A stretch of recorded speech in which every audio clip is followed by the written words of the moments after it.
Hey everyone, welcome again to my YouTube channel. Here's Renato3XL and I wanted to show you a little bit my process on the final compositing for this animation. So first of all, thank you so much for your words and liking and subscribing. You have been so kind to me in this past weeks with all the things that I have uploaded, so I'm really thankful to you. And I wanted to, as so many of you have asked me how I do this, I wanted to do like a quick overview, trying to go a bit layer by layer how this was done, taking account that I have around 111 layers. Not all of them are super visible, the impact on the final image, so I'll try to be as instructive as I can. So let's start. This is the final image and I'm going to start for the basis. And my basis was this. I did this in Procreate. I wanted to do a very simple background because I thought this won't be seen so much, so I did this very quickly, trying to match a little bit the ambientation and the feeling that it has on the movie, but I wanted to keep it simple, so I didn't spend so much time on this. After in compositing, I start adding more light to it, trying to play around a little bit with, for example, some shadows of the nucleus. Here's the big shadow. I thought that it could be good to have that huge shadow behind the nucleus because it's being lighted by the explosions and also lighted by the nucleus power source or something like this. So I really like to try to enhance everything. This is the typical rim light, lens flare for the energy of the power. Here's a little bit of defocus to separate that part and to focus the eye on the falcon and on the corridor of the Death Star. And here we start adding some beams and booms. So some layers that you cannot see because they are set on time. Explosions, boom boom boom. More explosions. Hey, here we go. Okay, as you can see, I have a layer that is just the color of the explosion, and then another one that gives that glow and that shiny effect to the explosion.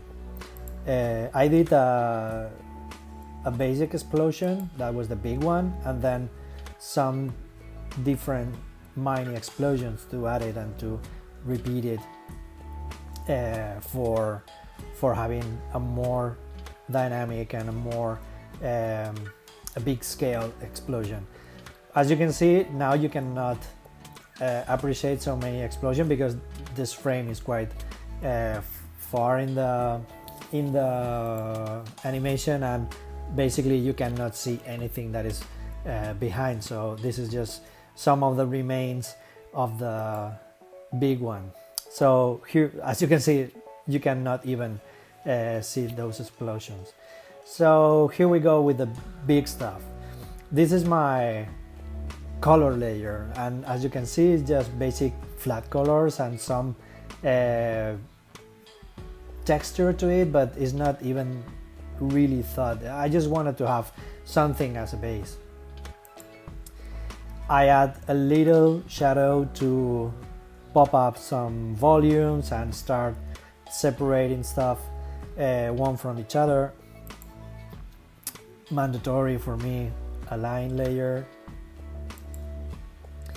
Not sure if you can see very well, but here are some hand-drawn particles trying to replicate or to get the feeling that something is going fast, or I drew this. Then here comes the big guy, the falcon. A first pass of the shadows. I play a little bit with the Z depth map, and I added to also start to give that depth to the image.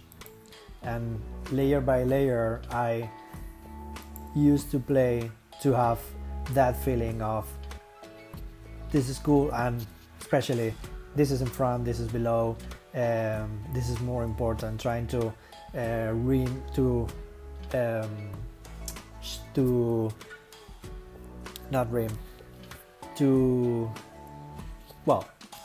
to make the important things pop up, and the things that are not so important and are making noise, I try to put them more diffuse or darker or whatever.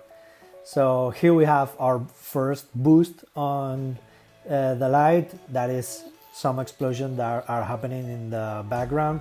I put this as a boost for the brighter color, and then a boost for the darker color, because as this is a huge explosion, I wanted to have it a real huge impact on the lightning. Here's a little bit of a radial blur in zoom mode, so you have those strobes going to the main focus of the camera. Here I try to pop up that silhouette of the falcon, and it's really important because at the end what I want the audience to look at is the falcon. So some more layers. Here is not really visible, but you have the the line on the falcon. You can see it's popping up and down. Some lights.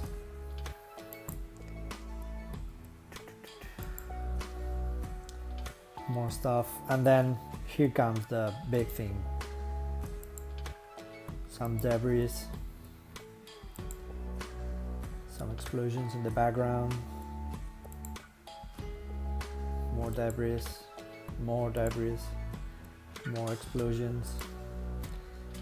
As you can see, I did the same. I just put one explosion layer and then duplicate it, blur it, put it into add mode or something, and that makes it boost. More debris, more explosions, more glow. and this is it. It's basically, I'm trying to add simple stuff. As I said, I have around 111 layers of things that are happening on the screen at this moment. More debris, more explosions.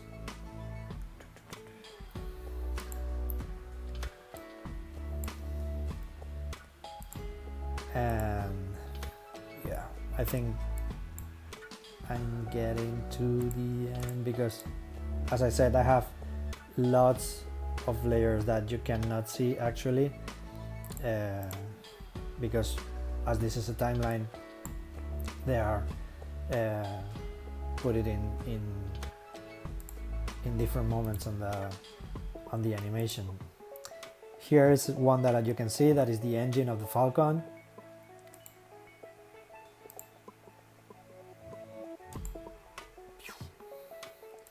And after all, a little bit of more light to see more clear what is happening, because if not, the Falcon gets a little bit like darker than I would like. So I put a layer to pop up that Falcon and to make it more visible. So as everything is going super quick and you are watching it, everything is moving, everything makes sense at the end. But as far as I try to work on very specific moments, I think this keyframe is one of the hero keyframes, because you have the falcon in a really cool pose, and all the explosions in the background with the dramatic lighting. So this is a keyframe that I like to work on it. So this is it. I hope you like this explanation. I'm so sorry about my English. I'm so sorry if I stop and think. I'm not pretending to be a YouTuber. I'm just trying to explain a little bit the best I can how I work on this, and I really appreciate your time and your support. So thank you so much. See you in my next video.